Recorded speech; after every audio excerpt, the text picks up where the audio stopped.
This is B2Bold, the podcast for B2B marketers and industry players who think differently and lead boldly. I'm Hayley Dole, and each episode I chat with boundary-pushing marketers about what it really takes to grow a brand in today's world.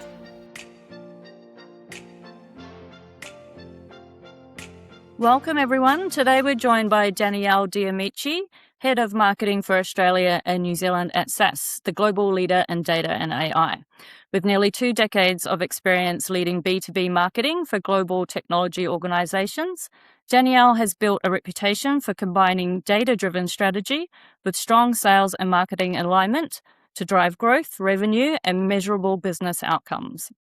Passionate about the potential of AI, advanced analytics and machine learning, Danielle works closely with customers, partners, and sales teams to turn emerging technologies into practical business value. Today, we'll explore AI in sales and marketing, the good, the bad, and the ugly. We'll look at where AI is delivering real results, where it's falling short, and the key risks leaders need to navigate as they embrace it. Danielle, welcome. It's great to have you join us.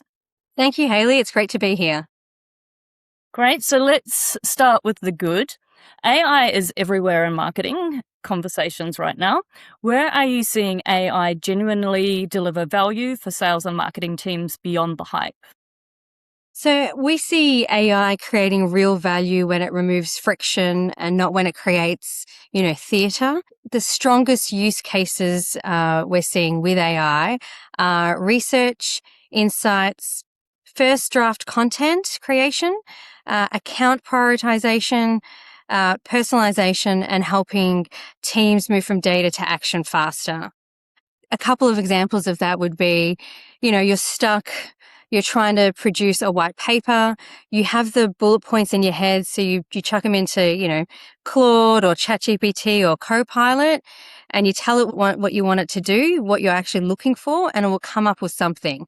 And that's probably one of the most common ways that marketers are using AI today. Yeah, absolutely. I'm definitely seeing that myself.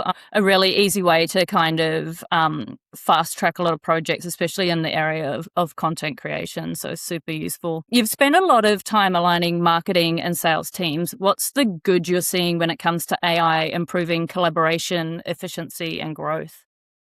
So AI creates a shared view of the customer of sales and marketing. So seeing customer insights and information in a siloed way, which is what a lot of us have been dealing with. It's a little bit here in the CRM, it's a little bit here over in the sales platform. It now brings that across into one holistic view of the customer. So we're shifting away from looking at individual leads and lead volume and more to account quality, by behavior, and what those commercial outcomes are actually produced or being produced from that information itself. Over the last couple of years, Forrester has come out with their revenue waterfall, and it predicted that shift where we're looking less at individual leads and more at the buyer behavior than anything else. So it provides that richer context, customer interest, engagement, and intent, and it means that we're on the same page. So if I'm going to come up with a campaign, sales is already going to be brought into it because they're like, yep, great, we're seeing that ourselves when we're talking to the customer. So the real opportunity is not marketing using AI over here and sales using it over there. It's creating a common view of the customer, so we're both speaking the same language. Yeah, that's really interesting. And I guess in the past, without AI, that would take a much longer process to bring that level of alignment across those two teams. So super useful there. Absolutely. I also think that it would also generate where did you get this information from, and what's the source of that information? And when you've got AI in place, connecting your systems and having that view, you really can't fight against it because it's already existing. It's already data that's there. It's being shown in one consistent format for you. So yeah, definitely. Yeah, much easier to reference those credible sources. Absolutely, yeah. So data is at the heart of effective AI adoption. What needs to be in place behind the scenes for organizations to get the best out of AI? Governed data Clean, governed data is what you need to get the best out of AI. You need to have proper governance in place, privacy controls, and accountability. Something else to really think about is you need to define the roles of what the AI does and what the humans do and who that responsibility lies with. We shouldn't be providing all that responsibility in the hands of AI. A human always needs to be in the loop of that. And we also need to be focusing on business outcomes as opposed to technology selection. I think sometimes we get caught up in, oh, look, it's a shiny new platform. Let's have a look at that. But we need to really critically understand what we're trying to achieve. What is the objective that we're trying to work towards? So making sure we're having those defined roles for humans and AI so that we really are ready and we've got that data readiness, governance readiness, and people readiness in place before we actually look at what platform. Yeah, definitely. I think it's easy to get excited, like you say, about a new piece of tech, but really understanding what privacy and data, valuable data we're putting into that platform and how we're protecting that is really important too. I'm seeing that as well with clients that I work with, that they're much more aware of what tools we're using as an agency. And in most cases, they want us to be using their tools because they know that, that privacy compliant and the data's protected. So becoming increasingly important, especially across industries like in finance and things like that. Absolutely. As Yeah. well. You can imagine the potential catastrophes that would take place if that data got out into the sphere, so to speak. Yeah. So making sure that you have that framework in place is really key. And it also means then that the data that you've got coming in can be relied upon as well. Yeah, absolutely. So moving into the bad or potentially bad, there's a lot of pressure for organizations to adopt AI quickly. Where do you see businesses getting it wrong or setting unrealistic expectations? I see that some of the challenges that have come up is when we focus too much on the platform itself and the tool itself. It's like any other software purchase that you make, notwithstanding AI. It's another one that you would be, procuring. You need to ensure that you understand it's meeting a problem that you've got within your organization already. So it's solving a challenge for you. AI cannot fix bad processes. It can't fix poorly built systems, and it really can't fix bad data. Can't clean it for you either. Not really. You need to already have that in place. So with that, you need to ensure that you understand what it is that you're trying to achieve and the objective that you're trying to meet as well. I also think that businesses are focusing too much on productivity and efficiency gains instead of understanding how that platform can be harnessed for transformation. So we all know that we're in a period of extreme change, and understanding how your business can not just survive but thrive is going to be key to that.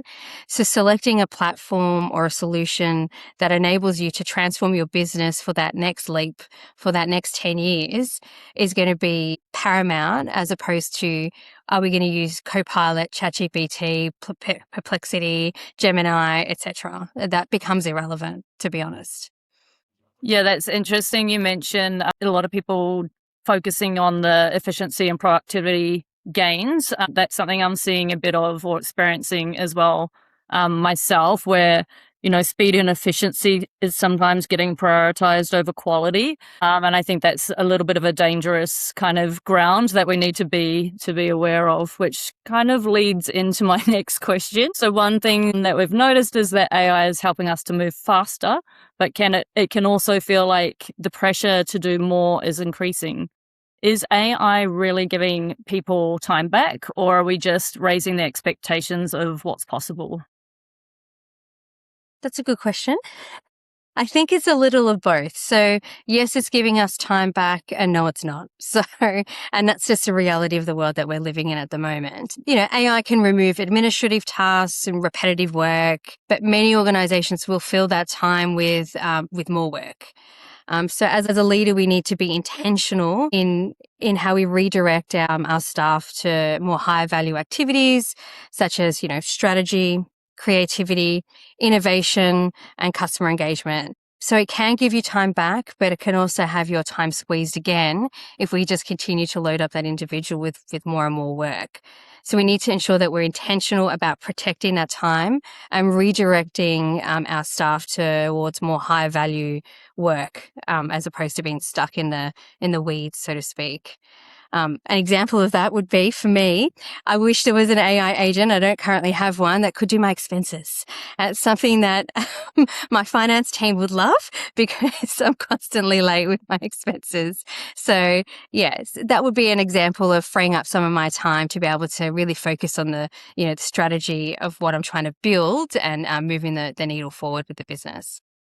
Yeah, those more kind of admin related tasks definitely take up a lot of time. So it's great to have AI help out there as well. And a lot of those tools have automation built in, but I guess with finance you kind of still have to stay a little bit Yes. on top of it, unfortunately. Yeah, you do. You do. Yeah.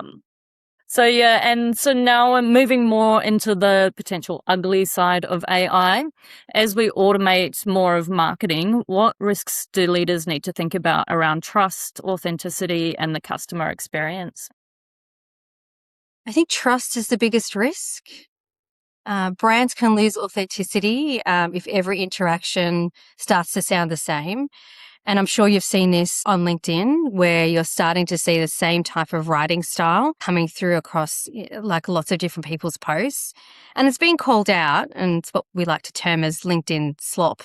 Um, but that really lacks personality and it really doesn't show your voice. It doesn't show credibility either. And when brands start to do that, as an individual, you start being like, oh, I'm not going to interact with that. That's not really how I align myself. That's not how I see myself either. So human oversight remains critical for any customer facing experiences that you have. When you automate too much of the relationship out of the customer experience, it starts to become a problem and you do start to lose that brand equity that you built over time. It becomes reputational risk more than anything else. So it's key to have humans at the forefront in terms of the voice of the brand. Yeah, I definitely agree with that.